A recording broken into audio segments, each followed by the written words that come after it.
Good evening, Miss Brazace. Hi. Good evening, Miss Sue. Yeah. Good evening, Miss Sue. Good morning, Miss Sue. Hi, Annie. Good evening. I miss you. Love you guys. Good morning, good Sue. I love you. Good morning, good Sue.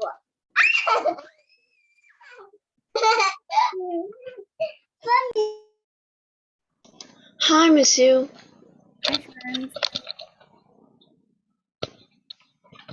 Hi, Miss Sue.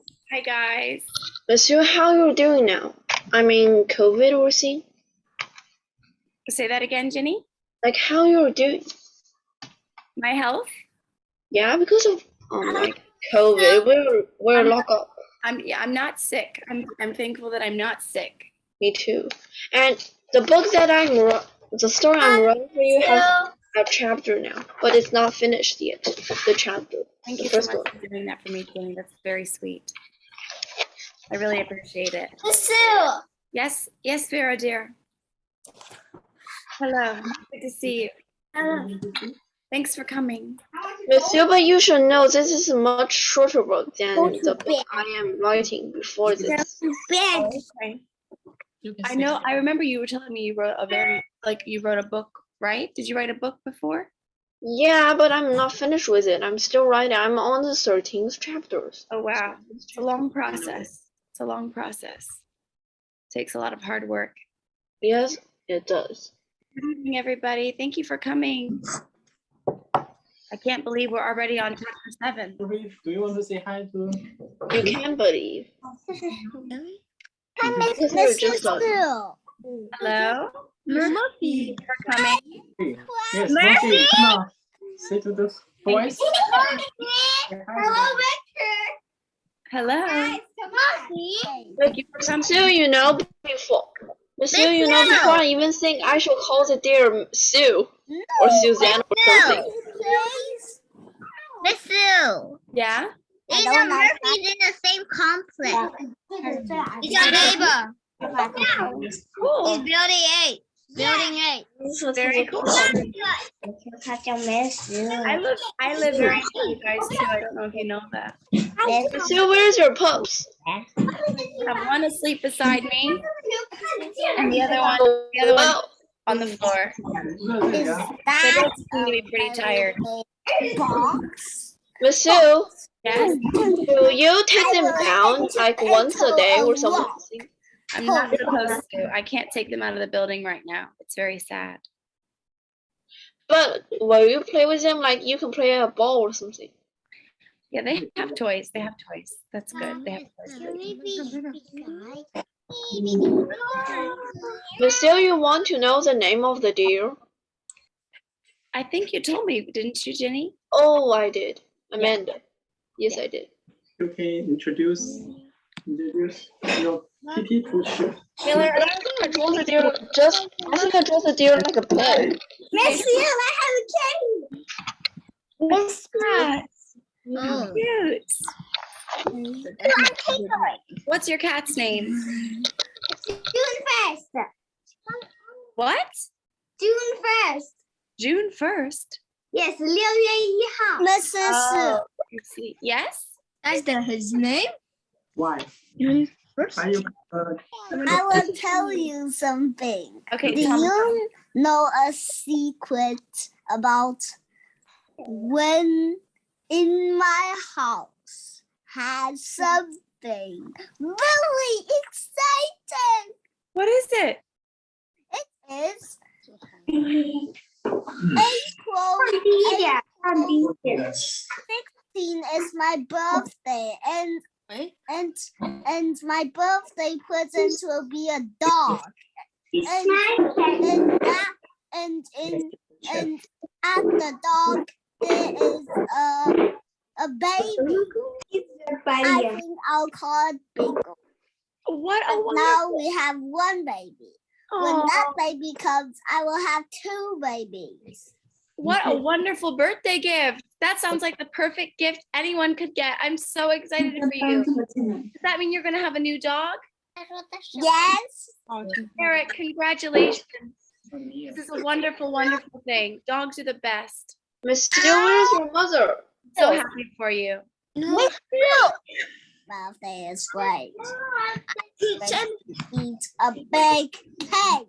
Yes. Bigger Kids, than a house. My Me house too. is 7-inch tall. There's a chair. Oh my. Muffy down there. That's Miss amazing. Stewart, where's your mother? Miss you. Picture. I can't respond to everybody at once. Miss you. Miss you. Yes, yes, Victor. Yes. Do you know our complex is not a complex? Yeah. There is a bad echo.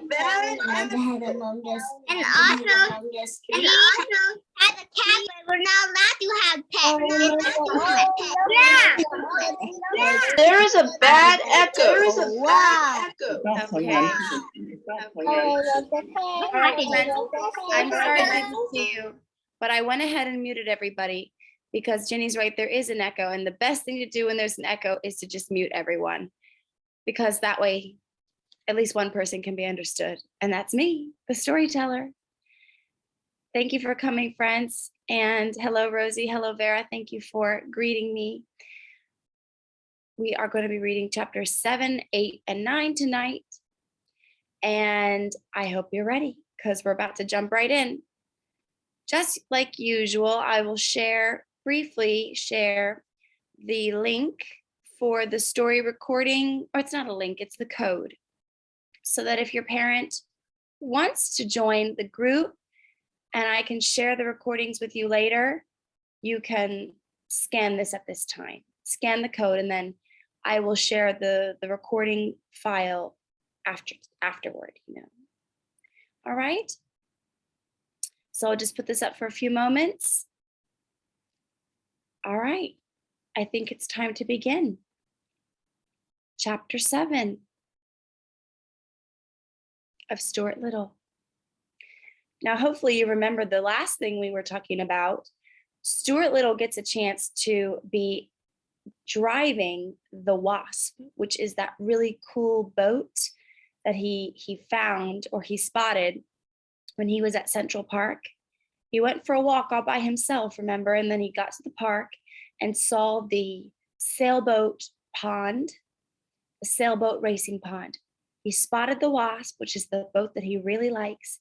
And now he has gotten a chance to be on the boat. But do you remember what the man told him? The man who owns the Wasp said, "You may ride on my boat, and I want you to beat the Lillian B. Wamrath," which is the boat that is sort of the enemy. We could say it's the enemy, or it's really just the boat that's also very fast.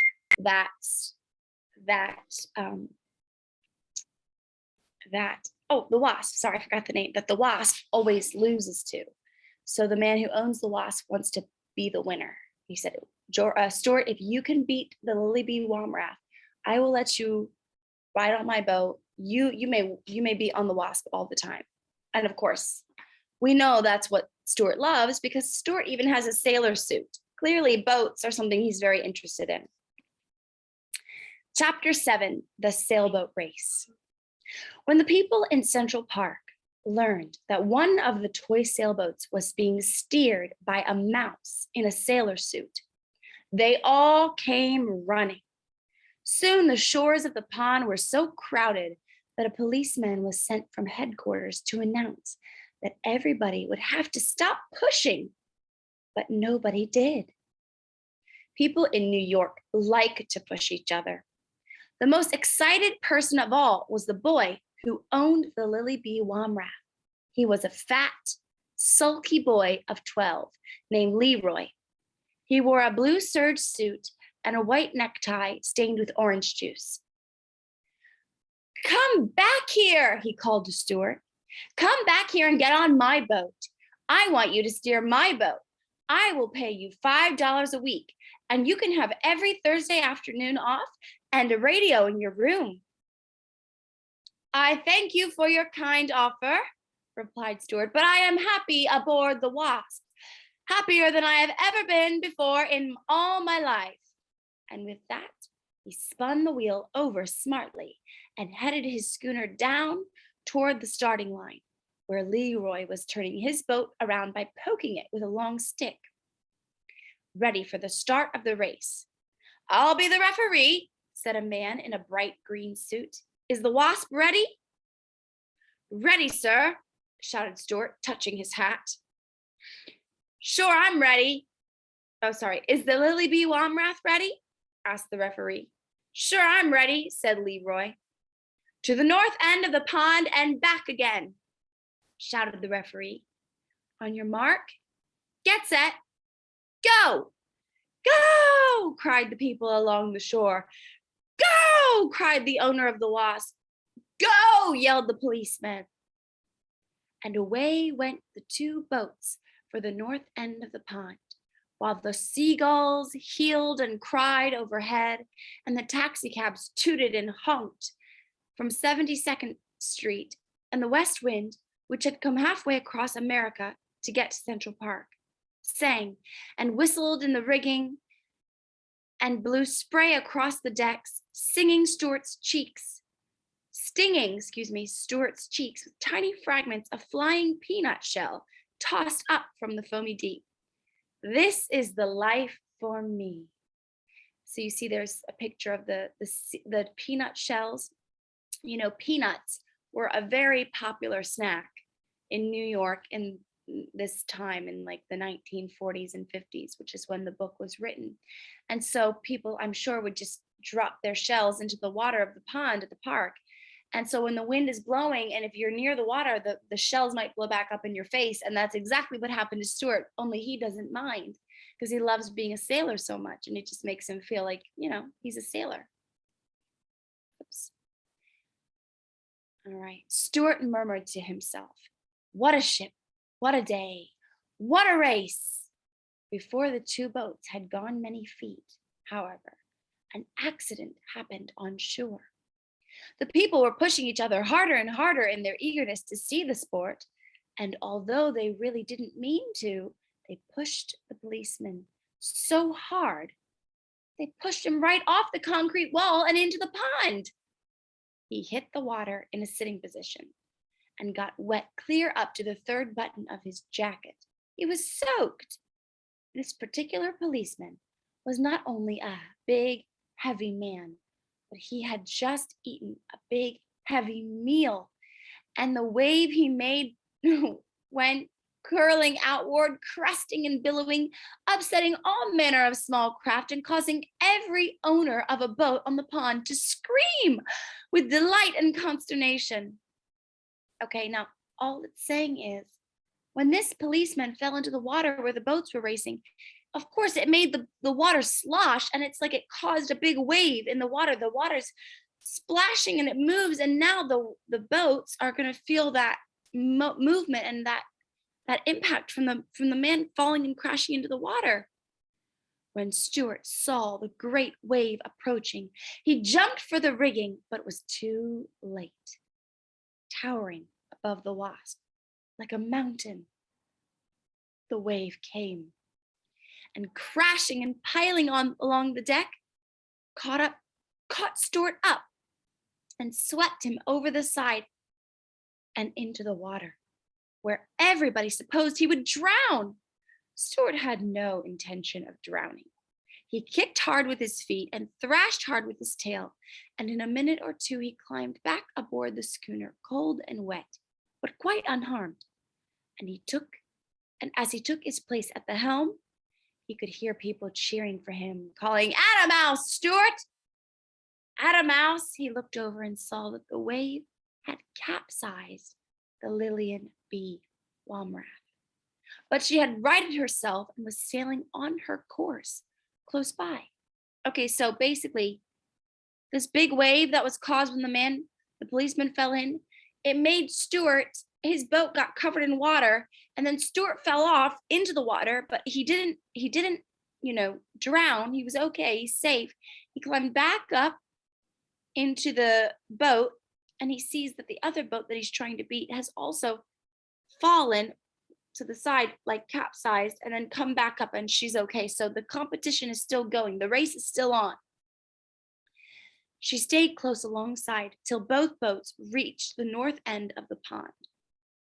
Here, Stuart put the Wasp about, and Leroy turned the Lillian around with his stick, and away the two boats went for the finish line. This race isn't over yet, thought Stuart. The first warning he had that there was trouble ahead came when he glanced into the Wasp's cabin and observed that the barometer had fallen sharply. That could mean only one thing at sea: dirty weather. Suddenly, a dark cloud swept across the sun, blotting it out and leaving the earth in a shadow. Stuart shivered in his wet clothes. He turned up his sailor blouse closer around his neck, and when he spied the Wasp's owner among the crowd on shore, he waved his hat and called out, "Dirty weather ahead, sir! Wind backing into the southwest, seas confused, glass falling." "Never mind the weather," cried the owner. "Watch out for flotsam dead ahead." Flotsam is something that's floating in the water.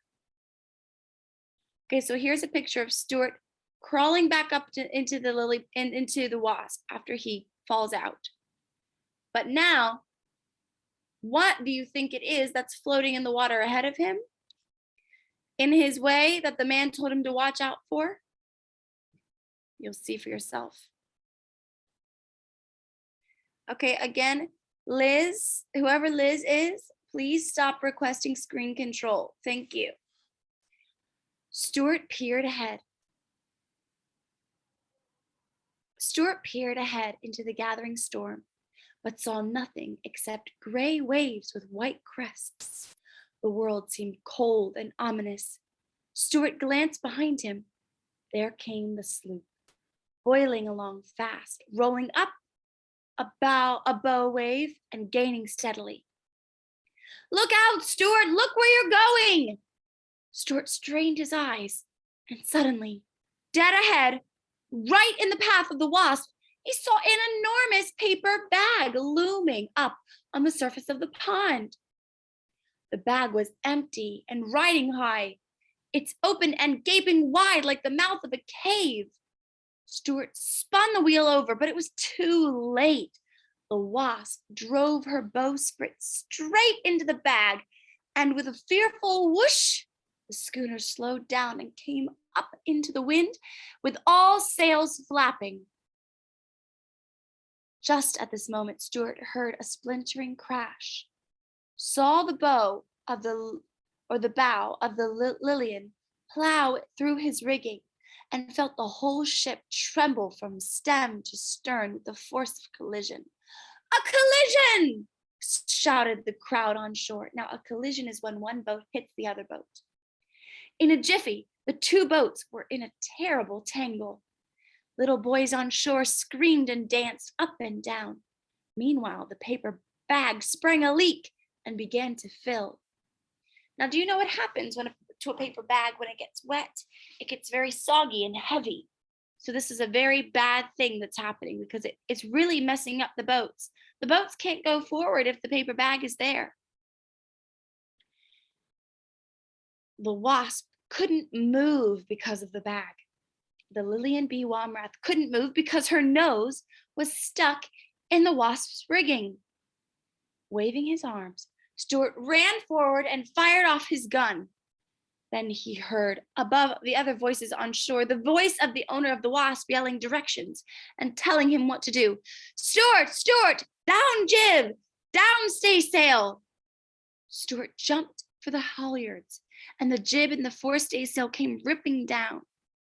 "Cut away all paper bags," roared the owner.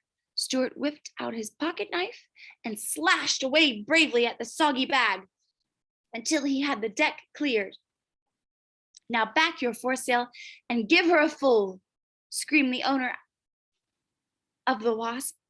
Stuart grabbed the foresail boom and pulled it with all his might. Slowly the schooner paid off and began to gather headway. And as she heeled over to the breeze, she rolled her rail from under Lillian's nose, shook herself free, and stood away to the southward. A loud cheer went up from the bank. Stuart sprang to the wheel and answered it.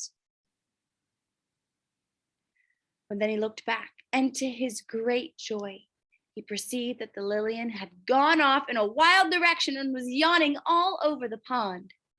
Straight and true sailed the Wasp, with Stuart at the helm. After she had crossed the finish line, Stuart brought her alongside the wall and was taken ashore and highly praised for his fine seamanship and daring. The owner was delighted and said that it was the happiest day of his life. He introduced himself to Stuart and said that in private life he was Dr. Paul Carey, a surgeon dentist. He said model boats were his hobby and that he would be delighted to have Stuart take command of his vessel at any time. Everybody shook hands with Stuart. Everybody, that is, except the policeman, who was too wet and mad to shake hands with a mouse. When Stuart got home that night, his brother George asked him where he'd been all day. "Oh, knocking around town," replied Stuart. So Stuart saved the day. That bag was messing up everything and it was making him lose the race. But then he got out there with his pocket knife, cut it all off, and saved the boat, won the race, and everyone's very happy with him. You can see down here in this picture in the bottom corner of Stuart on the ground here in the middle of all those men and a woman I see. I'll change the color that I'm writing with so you can see it more easily. And it looks like, remember, they're all trying to shake his hand. They're all saying, "Wow, great job, Stuart, you're a great sailor." And he must feel so proud of himself because that's exactly what he wanted to do, was to be a sailor. Chapter 8, Margalo. This is my favorite chapter so far, Margalo.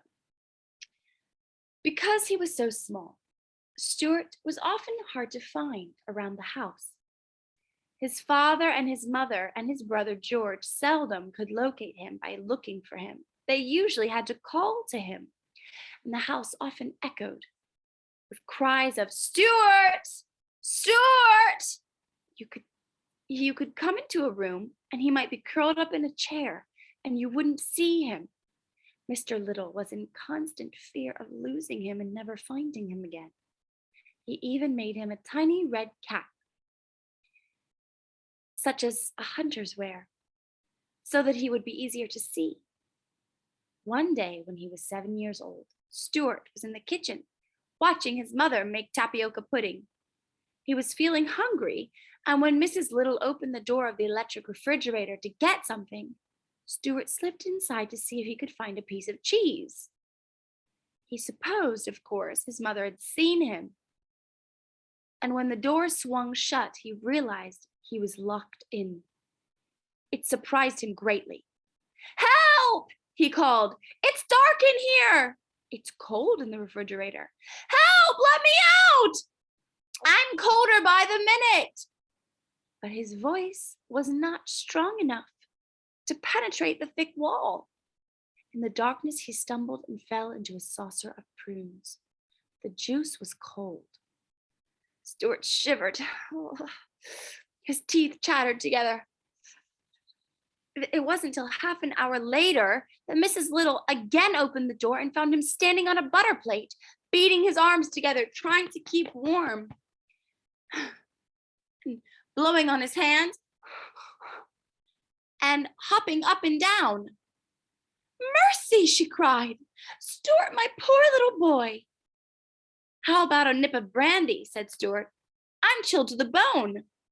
But his mother made him some hot broth instead and put him to bed in his cigarette box with a doll's hot water bottle against his feet. Even so, Stuart caught a bad cold, and this turned into bronchitis. Stuart had to stay in bed for almost 2 weeks. During his illness, the other members of the family were extremely kind to Stuart. Mrs. Little played tic-tac-toe with him. George made him a soap bubble pipe and a bow and arrow. Can you believe this? He got stuck in the refrigerator for 30 minutes. He got sick with a cold. He had to sleep for 2 weeks in his bed. It's amazing. I can't believe this is the kind of problem he has, but it makes sense. It will be very scary to be stuck inside of a refrigerator, don't you think? Here's a picture of Stuart. He's dancing on top of the butter dish, or not dancing. Remember, he was hopping up and down to do exercise, because if you're feeling really cold, if you do some exercise, your body will warm up. And then you see the other picture is him laying in his bed. There's that water bottle by his feet to make him warm. And then you can see his arrow. Excuse me. His father made him ice skates out of paper clips. And then I see the bubble pipe made by his brother George. Wow.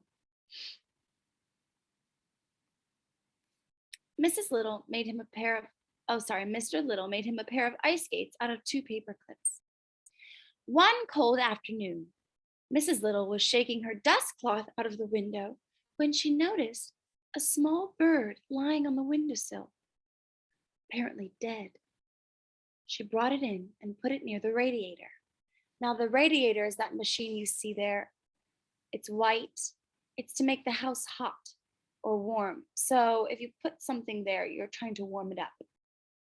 She brought it in and put it near the radiator, and in a short while it fluttered its wings and opened its eyes. It was a pretty little hen bird, brown, with a streak of yellow on her breast. The Littles didn't agree on what kind of bird she was.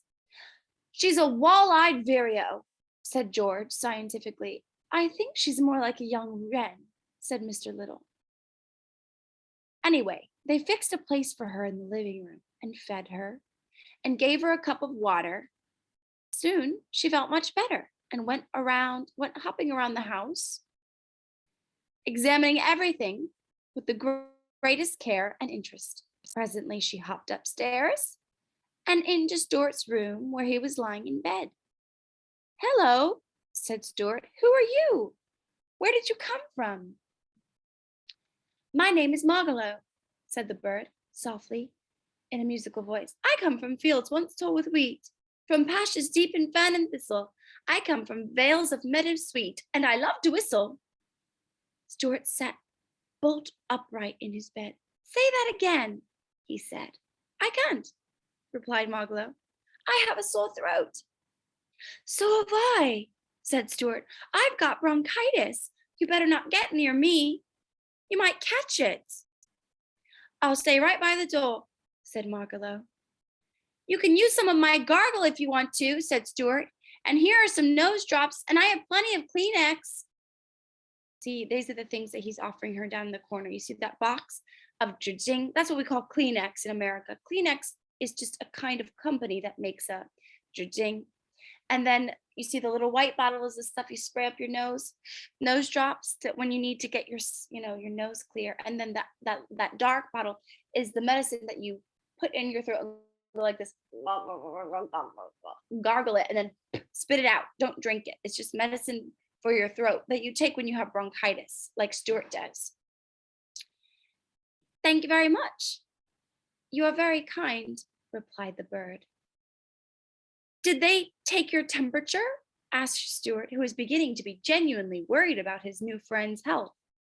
"No," said Margalo, "but I don't think it to be necessary." "Well, we better make sure," said Stuart, "because I would hate to have anything happen to you. Here." And he tossed her the thermometer. You see that long stick that the bird has in her hand? That's the thermometer.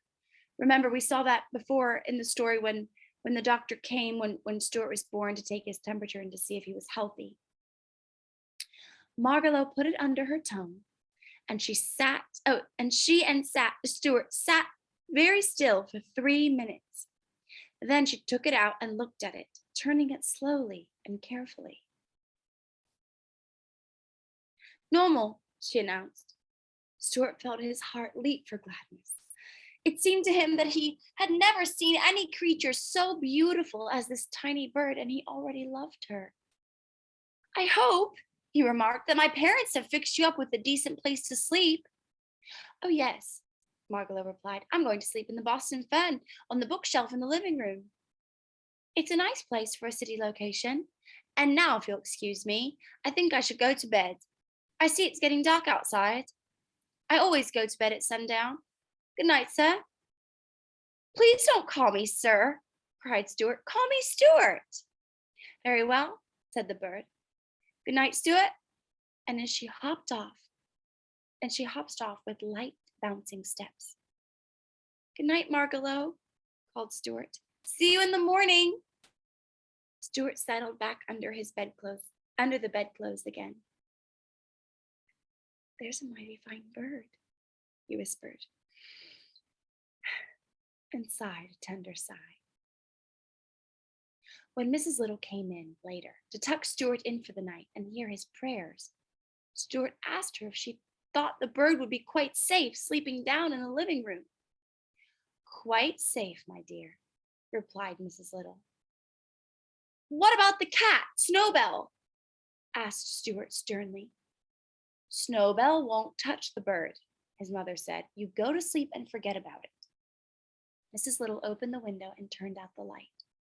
Stuart closed his eyes and lay there in the dark, but he couldn't seem to go to sleep. He tossed and turned and got the bedclothes all rumpled up.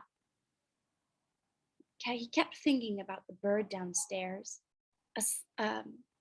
asleep in the fern. He kept thinking about Snowbell and about the way Snowbell's eyes gleamed. Finally, unable to stand it any longer, he switched on the light. There's just something in me that doesn't trust a cat, he muttered. I can't sleep knowing that Margalo is in danger. Pushing the covers back, Stuart climbed out of bed. He put on his wrapper and slippers. Pushing the covers back, Stuart climbed out of bed. Oh, I read that one twice. He put on his wrapper and slippers. Taking his bow and arrow and his flashlight, he tiptoed into the hall. Everybody had gone to bed and the house was dark. Stuart found his way to the stairs and descended slowly and cautiously into the living room, making no noise. His throat hurt him and he felt a bit dizzy. Sick as I am, he said to himself, this has got to be done. Being careful not to make a sound, he stole across to the lamp by the bookshelf, shinnied up the cord, and climbed out onto the shelf.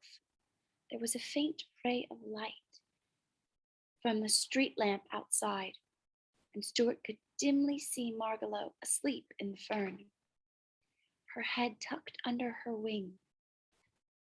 Sleep dwell upon mine eyes, peace in my breast, he whispered, repeating a speech he had heard in the movies. Then he hid behind a candlestick and waited, listening and watching. For half an hour he saw nothing. Noel, you want to hear the story? For half an hour he saw nothing. I lost my spot 1 second. Heard nothing but the faint ruffle of Margalo's wings when she stirred in a dream. I want you guys to see Noelle here. She's listening to the story. Noelle, you want to say hello?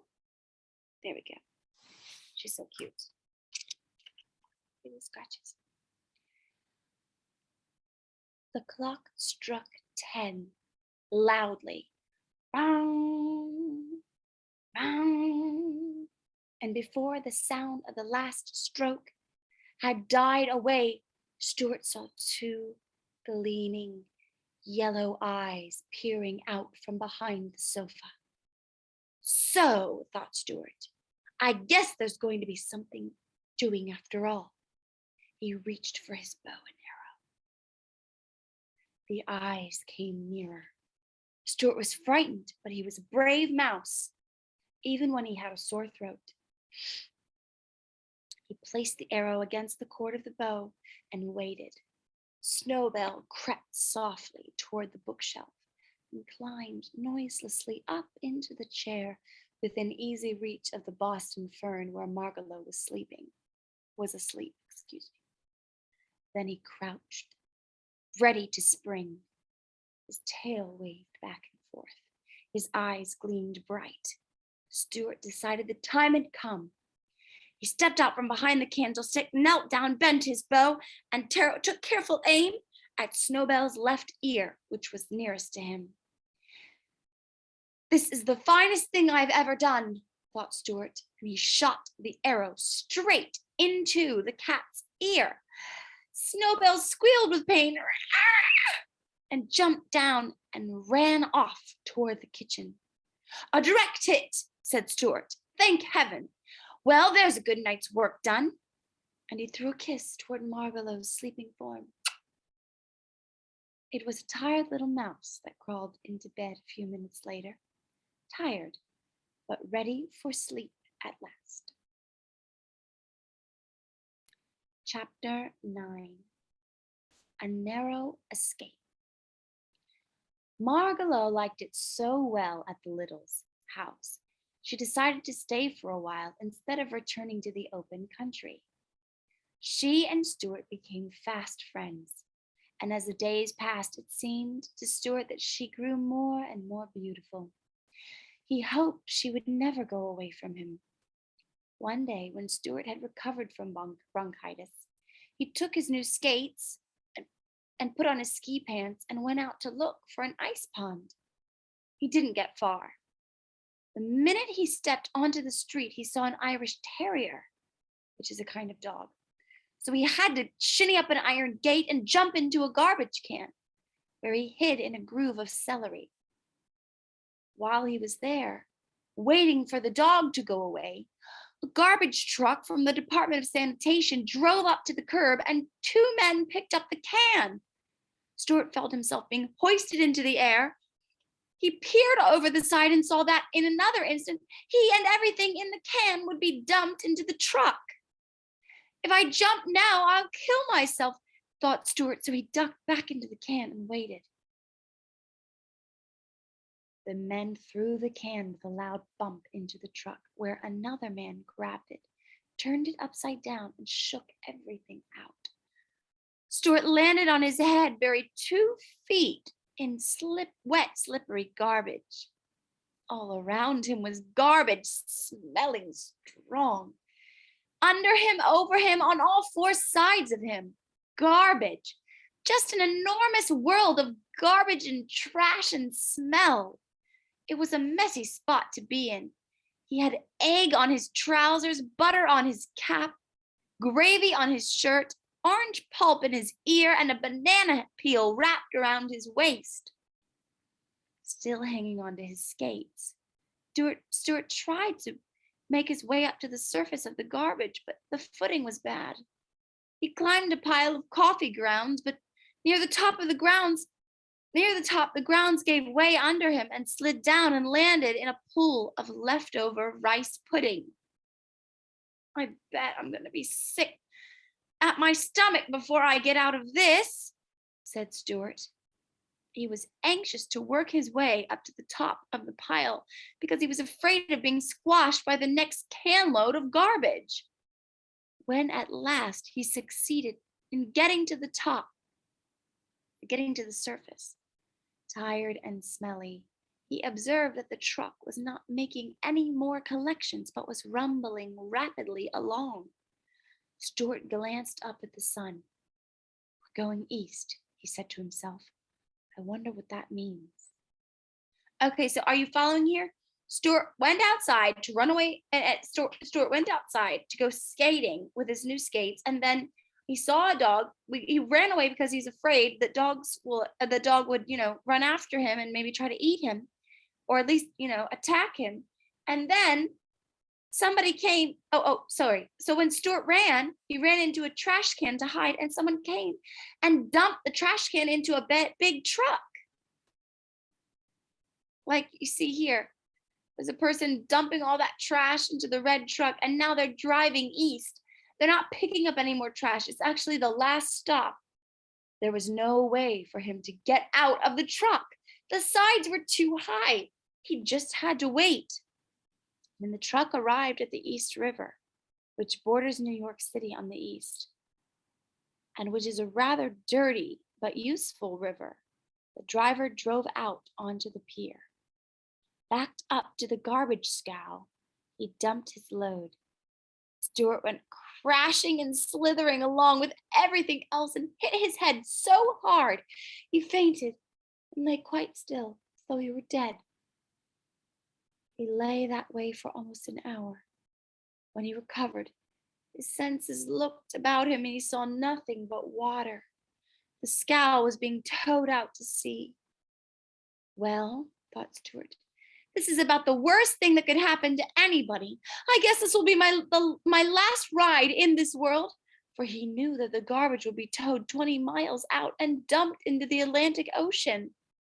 I guess there's nothing I can do about it, he thought hopelessly. I just have to sit here bravely and die like a man. But I wish I didn't have to die with egg on my pants and butter on my cap and gravy on my shirt and orange pulp in my ear and a banana peel wrapped around my middle. He thought of death. The thought of death made Stuart sad. And he began to think of home, his home and his father and mother and brother and of Margalo and Snowbell and how he loved them all but Snowbell, and of what a pleasant place his home was, and especially in the morning, and with the light just coming through the curtains and the household stirring and waking. The tears came to his eyes when he realized that he would never see them again. He was still sobbing when a small voice behind him whispered, "Stuart?" He looked around through his tears, and there, sitting on a Brussels sprout, was Margalo. "Margalo!" cried Stuart. "How did you get here?" "Well," said the bird, "I was looking out the window this morning, and when you left home, I happened to see you get dumped into the garbage truck, so I flew out the window and followed the truck, thinking you might need help." "I've never been so glad to see anybody in my life," said Stuart, "but how are you going to help me?" "I think that if you'll hang on to my feet," said Margalo, "I can fly ashore with you. It's worth trying anyway. How much do you weigh?" 3 ounces and a half, said Stuart. "With your clothes on?" asked Margalo. "Certainly," replied Stuart modestly. "Then I believe I can carry you all right." "Suppose I get dizzy?" said Stuart. "Don't look down," replied Margalo. "Then you won't get dizzy." "Suppose I get sick to my stomach?" "You'll just have to be sick," the bird replied. "Anything is better than death."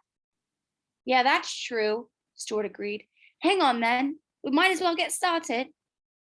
Stuart tucked his skates into his shirt, stepped gingerly onto a tuft of lettuce, and took a firm grip on Margalo's ankles.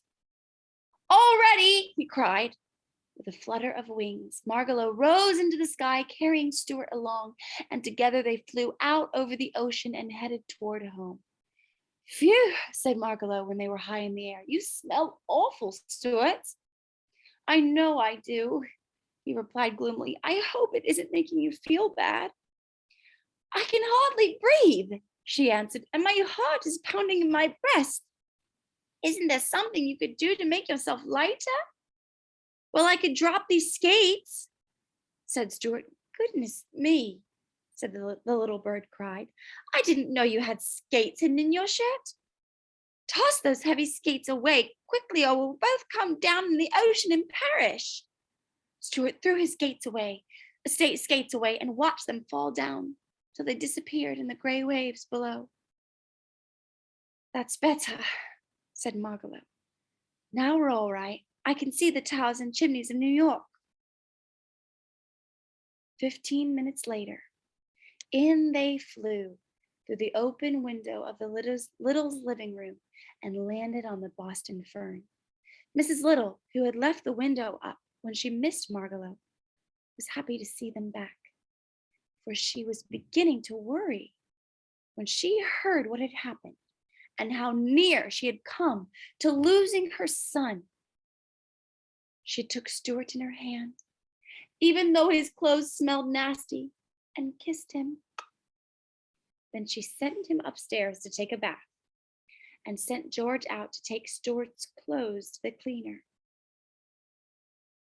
What is it like out there in the Atlantic Ocean? Inquired Mr. Little, who had never been very far from home. So Stuart and Margalo told all about the ocean and the gray waves curling with white crests and the gulls in the sky and the channel buoys and the ships and the tugs and the wind making a sound in your ears. Mr. Little sighed and said someday he hoped to get away from business long enough to see all those fine things. Everyone thanked Margalo for saving Stuart's life, and at supper time, Mrs. Little presented her with a tiny cake, which had seeds sprinkled on top. And there it is. You see the picture? And that is the end of chapter 9. Friends, can you believe it?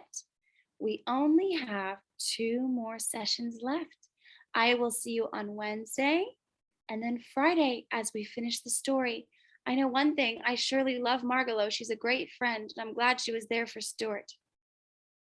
Thank you very much for coming tonight, guys. I'll see you soon. I'll see you Wednesday. Bye-bye. Thanks again.